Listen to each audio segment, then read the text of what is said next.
Oi, eu tenho um carinho muito grande pelo ano de 1971. Esse foi um ano que foi inaugurada a Disney, por exemplo. Foi o ano que Louis Armstrong e Coco Chanel faleceram. O ano que o Pelé jogou pela última vez com a camisa da seleção brasileira. Foi também o ano que a Apollo 14 foi lançada. Enfim, são todas informações super interessantes sobre o ano de 1971 que eu coletei na internet.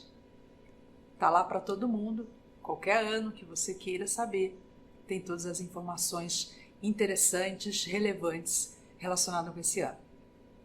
Mas tem uma outra coisa que aconteceu em 1971, que é o que eu mais gosto. É o ano em que eu nasci. Isso você não vai encontrar na internet. Quer dizer, não, talvez você encontre essa informação na internet. É só você acessar o meu Instagram ou Facebook. Isso é só para ilustrar o quão é possível a gente alcançar informações hoje em dia. De quando eu nasci para agora, passaram-se meio século. Na minha época, durante o meu percurso de aprendizagem primária, informação era uma coisa difícil de se acessar.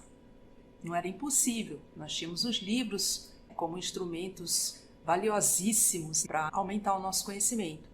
Mas a gente precisa relatar as dificuldades que eram para acessar esses livros com grandes informações. Não era toda a sociedade que tinha acesso. Era muito difícil a gente conseguir informações com amplitude.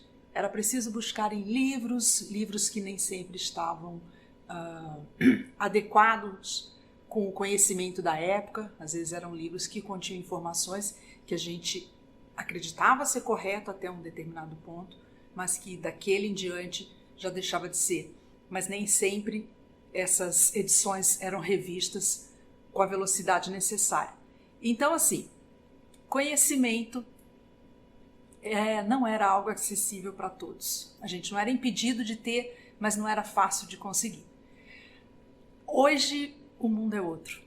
Com um clique, quanta coisa legal eu trouxe para vocês aqui sobre 1971. Imagina o ano que você nasceu, se não foi em 71, em qualquer outro. Quantas coisas não vão acontecendo e a gente pode estar sabendo ali, tanto quanto outras informações mais relevantes ainda. O que eu estou tentando trazer aqui é a questão da velocidade com que a informação passou a chegar para nós. Agora, por que essa reflexão?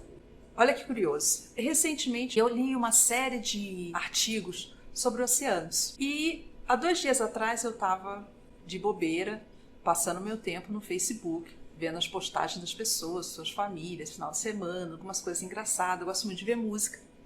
Em algum momento me deparei com uma foto lindíssima do que seriam 2 oceanos, um da cor clarinha e o outro da cor mais escura, e eles se encontrando, mas sem se misturarem. E no topo dessa imagem tinha a informação de que se tratava do Oceano Pacífico e Oceano Atlântico e como eles se encontravam e não se misturavam. Mas eu tive ferramentas para questionar aquilo, né? E refletir e pensar, não é verdade. Não é verdade, porque eu já tinha tido uma relação anterior com informações sobre o oceano, aonde uma das coisas que eu descobri é que essa questão de ser o Oceano Pacífico, Oceano Atlântico, Índico, são marcações nossas, humanas. Mas do ponto de vista de natureza, é um oceano só. Então, como você determinar que esse oceano não se mistura? Além do que? O que não se mistura é óleo e água. Agora, água e água vai se misturar. Então, eu voltei para a internet, eu saí daquela imagem um minutinho, voltei para a internet, falei assim, não, vou rever isso, né? Pesquisei sobre a imagem e, de fato, a imagem era verdadeira. No sentido de que não era uma montagem, mas não eram 2 oceanos.